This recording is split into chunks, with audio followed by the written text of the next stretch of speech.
جو ہی لشکر آگے بڑھا سلطان نے فوراً اپنے لشکر کی ترتیب درست کر لی۔ وسطی حصے کی کمانداری اس نے اپنے ہاتھ میں لے لی۔ دائیں طرف اور خان اپنے لشکر کے ساتھ تھا اور بائیں طرف پاسبانوں کا سپہ سالار۔ لگتا تھا گرجستانیوں کا سپہ سالار ایوانی بھی اس اچانک حملے کے لیے تیار تھا،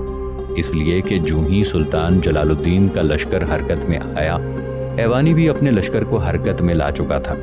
پھر وہ اپنے لشکر کے ساتھ ہوس کے شیاطین، تربتوں کے اجل خوابوں، افلاس کے راستوں پر رقص کرتی گرسنگی، عمر کی ڈھلتی دہلیز پر جوش مارتی مرگ، مکانوں کے ٹوٹے دروں پر نزول کرتے یولیدہ ستاروں، من کی چتاؤں کو بھسم کرتے آتش کے بھڑکتے الاؤ کی طرح سلطان جلال الدین کے لشکر پر ٹوٹ پڑا تھا۔ لیکن تھوڑی ہی دیر کی جنگ کے بعد گرجستانیوں کے سپہ سالار ایوانی کے سارے دمخم نکل کر رہ گئے تھے، اس لیے کہ سامنے کی طرف سے اس پر خود سلطان جلال الدین بے سوز سینے میں جلتے غمکدے اور دنیا و مافیہ پر چھاتے عقبہ کے خوف کی طرح سے حملہ آور ہوا تھا، جبکہ اور خان دائیں طرف مزید پھیلتے ہوئے ایوانی کے لشکر کے بائیں پہلو کی طرف، پھر وہ فاصلوں کو سمیٹ کر ہر شے کو بھسم کرتی آگ کی لپٹوں، چشم فطرت کے کرب کے سمندر میں بدلتے موسموں کے تیز دھارے کی طرح ٹوٹ پڑا تھا۔ اور خان ہی کی طرح پاسبانوں کا سپہ سالار اپنے لشکر کو پھیلاتا ہوا ایوانی کے لشکر کے پہلو کی طرف آیا۔ پھر وہ اندھیری گمنام وادیوں میں خوفناک لمحوں، طلسمات کی عجیب سحر انگیزی اور شام غریبہ میں شعلوں کی بےتابی کی طرح گرجستانیوں پر ٹوٹ پڑا تھا۔ گرجستانی اور ان کا سپہ سالار ایوانی تین اطراف کے اس تیز اور خوفناک حملوں کی تاب نہ لا سکے، لہٰذا میدان جنگ سے بھاگ کھڑے ہوئے۔ سلطان جلال الدین کی سرکردگی میں گرجستانیوں کی یہ بدترین شکست تھی۔ پوری شدت اور طوفانی ترکتاز کی حدت کے ساتھ سلطان جلال الدین نے بھاگتے دشمن کا تعاقب کیا اور ان میں سے اکثر کو اس نے موت کے گھاٹ اتار دیا تھا۔ بہت کم لوگ اپنی جانیں بچا کر کوہستانی سلسلوں میں پناہ لینے میں کامیاب ہو گئے تھے، ورنہ سلطان جلال الدین نے گرجستانیوں کی اکثریت کو تہہ تیغ کر دیا تھا۔ اس طرح ایک بار پھر سلطان جلال الدین گرجستانیوں کو اپنے سامنے زیر اور مغلوب کرنے میں کامیاب ہو گیا تھا۔ گرجستان والوں کو شکست دینے کے بعد سلطان جلال الدین نے آگے بڑھ کر اپنے لشکر کے ساتھ گرجستان کے مرکزی شہر طفلس میں قیام کر لیا تھا۔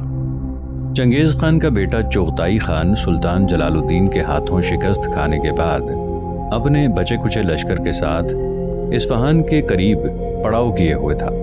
اس دوران اس نے اپنے مرکزی شہر قراقرم سے کمک طلب کی تھی، جس کے جواب میں قراقرم سے ایک بڑا لشکر چغتائی کی مدد کے لیے بھیج دیا گیا تھا۔ اس نئے آنے والے لشکر کی تعداد اتنی بڑی تھی کہ یہ تعداد میں اس لشکر سے دگنا تھا جو پہلے چغتائی کے پاس تھا۔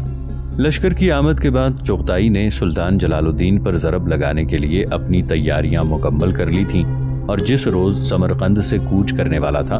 اس سے ایک مہینہ پہلے، جس وقت وہ اپنے خیمے میں بیٹھا ہوا تھا، اس کا ایک مخبر اس کے خیمے میں داخل ہوا۔ اسے دیکھتے ہی چغتائی نے بڑی بے چینی اور بڑی بے تابی میں پوچھا، کیا تم کوئی اچھی خبر لے کر آئے ہو؟ اس پر وہ مخبر چغتائی کے سامنے آ کر رکا، پھر اپنے سر کو تھوڑا سا جھکاتے ہوئے کہنے لگا، خان، میں یہی بری خبر لے کر آیا ہوں، اور وہ خبر یہ ہے کہ جرجان کے کوہستانی سلسلے کے قریب اور خان اور پاسبانوں کے سپہ سالار نے ہمارے سردار الک خان اور اس کے لشکر کو بدترین شکست دی ہے۔ گو الک خان کے لشکر کی تعداد اور خان اور پاسبانوں کے سپہ سالار کے متحدہ لشکر سے کہیں زیادہ تھی، پھر بھی اس جنگ میں الک خان کو بدترین شکست ہوئی۔ الک خان کے لشکر کا ایک بہت بڑا حصہ اور خان اور پاسبانوں کے سپہ سالار نے تہہ تیغ کر دیا ہے، اور الک خان اپنے بچے کچے لشکر کے ساتھ بڑی تیزی سے سمرقند کی طرف بھاگ رہا ہے۔ شکست کی یہ خبر سن کر چغتائی کا سر غم اور افسوس میں جھک گیا تھا۔ کچھ دیر تک وہ سوچتا رہا، پھر اس مخبر کو مخاطب کر کے پوچھنے لگا، کیا تم لوگوں کو سوبدائی کی بیٹی تیان سے متعلق بھی کچھ پتہ چلا؟ اس پر اس مخبر نے بڑی بے بسی سے اپنی گردن جھکا لی، پھر وہ کہنے لگا، مجھے افسوس ہے کہ ابھی تک ہم مخبر تیان کو کہیں بھی تلاش نہیں کر سکے۔ اس پر چغتائی بڑے دکھ کا اظہار کرتے ہوئے کہنے لگا، یہ بڑی ذلت اور توہین کی بات ہے کہ ہمارے لشکر کے بیچ میں سے کوئی تیان کو نکال کر لے گیا، اور تیان کے خیمے کے دونوں طرف ہم نے جو محافظ کھڑے کیے ہوئے تھے انہیں قتل کر کے ریت کے اندر دفن کر گیا۔ میں سمجھتا ہوں منگولوں کے لیے اس سے بڑھ کر اور کوئی بے عزتی ہو ہی نہیں سکتی۔ بہرحال تم جا کر آرام کرو، میں اپنے لشکر کے ساتھ کل جلال الدین پر ضرب لگانے کے لیے یہاں سے کوچ کر رہا ہوں۔ الک خان کو میں راستے میں ہی اپنے ساتھ ملا لوں گا۔ اس کے ساتھ ہی وہ مخبر وہاں سے نکل گیا، جبکہ دوسرے روز چغتائی نے اپنے لشکر کے ساتھ سلطان جلال الدین پر ضرب لگانے کے لیے سمرقند کی طرف کوچ کیا تھا۔ سلطان جلال الدین نے جب سے ہندوستان سے لوٹ کر ان سرزمینوں میں فتح پر فتح حاصل کی تھی، تب سے وہ ایک لمحہ بھی چین سے نہیں بیٹھے تھے۔ کبھی انہیں منگولوں کے خلاف برسر پیکار ہونا پڑتا، کبھی قتلغ خان کی راہ روکنی پڑتی، کبھی جگہ جگہ شہر شہر ہونے والی بغاوتوں کے خلاف سینہ سپر ہو کر ان کا مقابلہ کرنا پڑتا۔ اس طرح سلطان ابھی تک ایک لمحہ بھی چین سے نہیں بیٹھے تھے۔ گرجستانیوں کو شکست دینے کے بعد سلطان اپنے متحدہ لشکر کے ساتھ گرجستانیوں کے مرکزی شہر طفلس کے نواح میں قیام کیے ہوئے تھا کہ اسے اس کے مخبروں نے منگولوں کی پیش قدمی کی اطلاع دی۔ سلطان کے مخبروں نے بتایا کہ سمرقند سے کوچ کرتے وقت چغتائی نے اپنے لشکر کو 3 حصوں میں تقسیم کیا۔ ایک حصہ اس نے اپنے پاس رکھا، دوسرا حصہ اس نے اپنے امیر الامراء قراچار برلاس کی سرکردگی میں دیا، اور تیسرا حصہ اپنے سپہ سالار چارمغان کی کمانداری میں دیا۔ ان مخبروں کا کہنا تھا کہ چارمغان ایک بہت بڑے لشکر کے ساتھ دریائے جیحوں کو عبور کر کے خیوا آیا، خیوا سے استراباد، استراباد سے تبرستان، اور تبرستان سے اردبیل، اور اردبیل کے پاس سے گزرتا ہوا بڑی تیزی سے دریائے ارس کی طرف بڑھ رہا ہے۔ جبکہ چغتائی کے متعلق مخبروں کی یہ اطلاع تھی کہ اس نے اپنے حصے کے لشکر کے ساتھ استراباد اور تبرستان کے درمیانی کسی حصے میں پڑاؤ کر رکھا ہے، شاید وہ اپنے دوسرے لشکروں کی کارکردگی کا جائزہ لے گا۔ چغتائی کے امیر الامراء قراچار برلاس کے متعلق مخبروں کی یہ اطلاع تھی کہ وہ اپنے حصے کے لشکر کے ساتھ دریائے جیحوں کو عبور کر کے ترمز آیا۔ اس کے بعد وہ اس شاہراہ پر چڑھ گیا جو ہمدان کی طرف جاتی تھی۔ قراچار برلاس کا ارادہ تھا کہ وہ اس بار ہمدان پر حملہ آور ہو اور شہر کو فتح کر کے اس کی خوب لوٹ مار کرے۔ دراصل اپنے مرکزی شہر قراقرم سے کمک پہنچ جانے کے بعد چغتائی کے لشکر میں بے حد اضافہ ہو گیا تھا، لہٰذا اس نے اپنے لشکر کو 3 حصوں میں تقسیم کر دیا تھا اور مختلف محاذوں کی طرف بڑھا تھا۔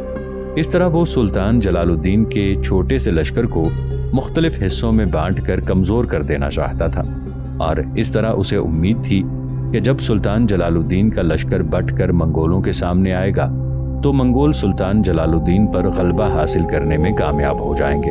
سلطان جلال الدین کو جب منگولوں کی اس پیش قدمی کی خبر ملی تو اس نے فوراً طفلس سے کوچ کیا اور خان اور پاسبانوں کے سپہ سالار کو چارمغان کی راہ روکنے کے لیے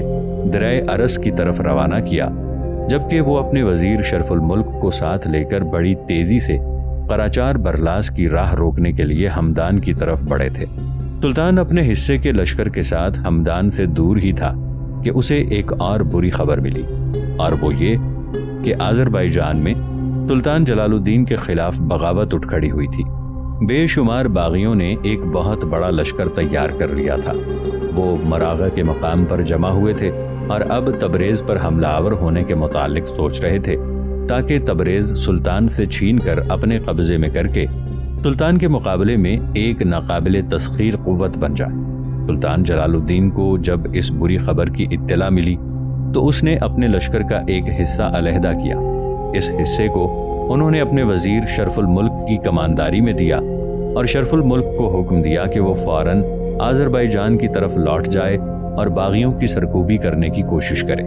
جبکہ خود سلطان بڑی تیزی سے لشکر کے باقی حصے کے ساتھ ہمدان کی طرف بڑھا تھا۔ دوسری طرف جنگ میں غلبہ حاصل کرنے کی خاطر چغتائی خان نے ایک اور چال چلی۔ استراباد اور تبرستان میں اس نے صرف چند لمحے قیام کیا، پھر اس نے پیش قدمی شروع کی اور اس شاہراہ سے ہٹ کر آگے بڑھا جو خیوا، استراباد، تبرستان اور اردبیل سے ہوتی ہوئی دریائے ارس کی طرف جاتی ہے۔ وہ رات کی تاریکی میں سفر کرتا، دن میں کہیں نہ کہیں پڑاؤ کر لیتا۔ اس طرح وہ اصل شاہراہ سے ہٹ کر بڑی تیزی سے دریائے ارس کی طرف بڑھا تھا۔ وہ چاہتا تھا کہ جب اس کا سپہ سالار چارمغان اور خان اور پاسبانوں کے سپہ سالار سے ٹکرائے تو وہ جنگ شروع ہوتے وقت کہیں گھات میں رہے اور عین جنگ کے عروج کے وقت گھات سے نکل کر اور خان اور پاسبانوں کے سپہ سالار پر حملہ کر دے اور اس طرح اپنے لیے فوائد حاصل کرنے کی کوشش کرے۔ اور خان اور پاسبانوں کا سپہ سالار طفلس شہر سے نکل کر جب آذربائیجان کے اس مغربی حصے میں بہنے والے دریائے ارس کے کنارے کنارے آگے بڑھے تو جتنی دور تک وہ آگے گئے ہوں گے کہ منگول سپہ سالار چارمغان اپنے لشکر کے ساتھ ان کی راہ روک کر کھڑا ہوا، اور خان اور پاسبانوں کے سپہ سالار کو دیکھتے ہی چارمغان نے ان دونوں کو سنبھلنے نہ دیا اور اپنے لشکر کے ساتھ تنگنائے خیالات، ترقی فراق کی رات، شنیدہ اور ناشنیدہ نغموں کے آہنگ پر شبخوں مارتے ہوس کے سوداگر اور 7 سمندر پار سے آنے والی برہا کی آتش بھری رات کی طرح ٹوٹ کر حملہ آور ہو گیا تھا۔ جس وقت چارمغان کی سرکردگی میں اس کے منگول لشکر اور خان اور پاسبانوں کے سپہ سالار پر حملہ آور ہو رہے تھے، اس وقت منگول کچھ اس طرح کی آوازیں نکال رہے تھے گویا کسی صومعے کے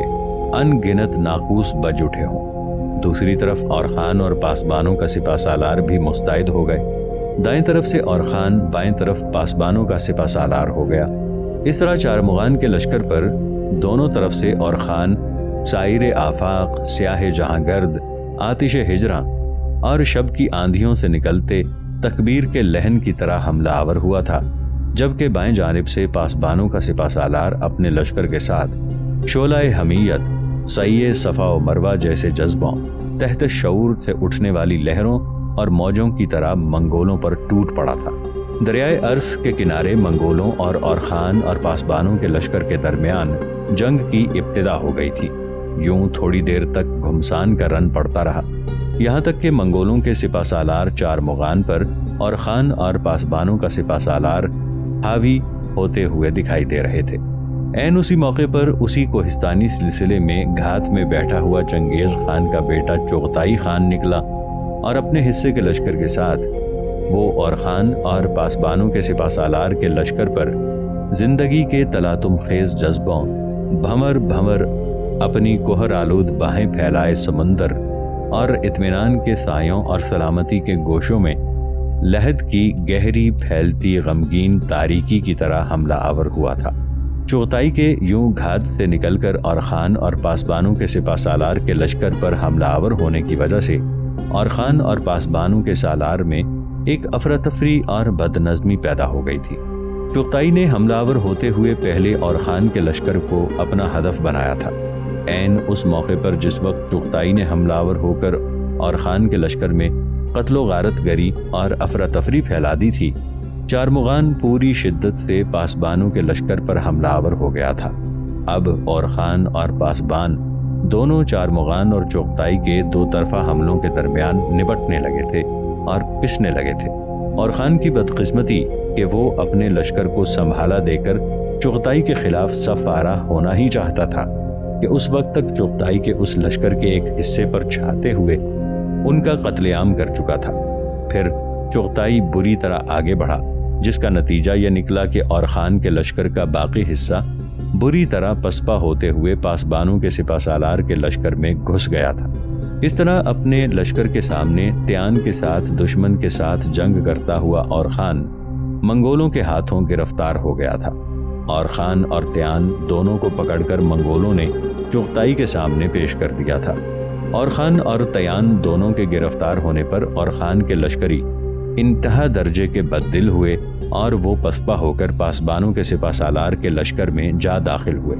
جب پاسبانوں کے سالار کو خبر ہوئی کہ اور خان اور تیان کو گرفتار کر لیا گیا ہے اور اس کے لشکر کو بری طرح شکست ہوئی ہے اور اس کے لشکری پاسبانوں سے آن ملے ہیں، ان کے بھی حوصلے پست ہو گئے ہیں۔ پاسبانوں کے سپہ سالار نے دیکھا اور خان کے لشکر کو منتشر کرنے کے بعد چغتائی ایک پہلو سے اس کے لشکر پر حملہ آور ہونے کو آگے بڑھ رہا تھا، جبکہ چارمغان پہلے ہی اس پر حملہ آور ہو رہا تھا۔ اس دو طرفہ مصیبت سے بچنے کے لیے پاسبانوں کے سپہ سالار نے جھنڈیوں کے ذریعے اپنے لشکر کو پیچھے ہٹنے کو کہا،